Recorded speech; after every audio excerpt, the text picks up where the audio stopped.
Le 19 mars 1962, une date phare dans l'histoire de l'Algérie. Au lendemain de la signature des accords d'Évian, le 19 mars est consacré fête nationale de la victoire en Algérie et marque la fin d'une longue guerre de libération et d'un combat courageux et héroïque des Algériens contre le colonialisme français. L'annonce officielle du cessez-le-feu conclu le 18 mars à Évian a été ainsi accueillie avec une immense et incommensurable joie par les moudjahidines de l'armée de libération nationale et par l'ensemble du peuple algérien qui venait de retrouver sa liberté et sa souveraineté. Après d'âpres négociations entre la délégation algérienne et les représentants du gouvernement français, le paraphe des accords d'Évian signé le 18 mars 1962 a consacré l'indépendance du pays.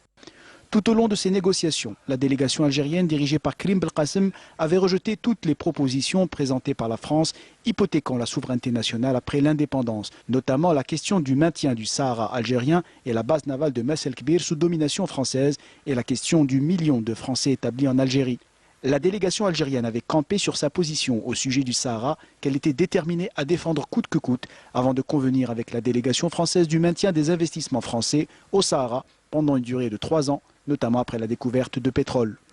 Pour ce qui est du statut des Français d'Algérie après l'indépendance, les deux parties sont parvenues à un accord accordant un délai de 3 ans aux Français pour choisir la nationalité algérienne ou de garder leur nationalité française et être traités conformément aux lois qui régissent les étrangers en Algérie. Dans l'euphorie de l'indépendance, le pays a été appelé à s'engager dans un nouveau et long processus historique, celui du combat pour la construction du pays, qui puisera l'intégralité de son essence dans l'esprit qui a marqué le processus de recouvrement de la souveraineté nationale pour soustraire le pays à l'occupation étrangère.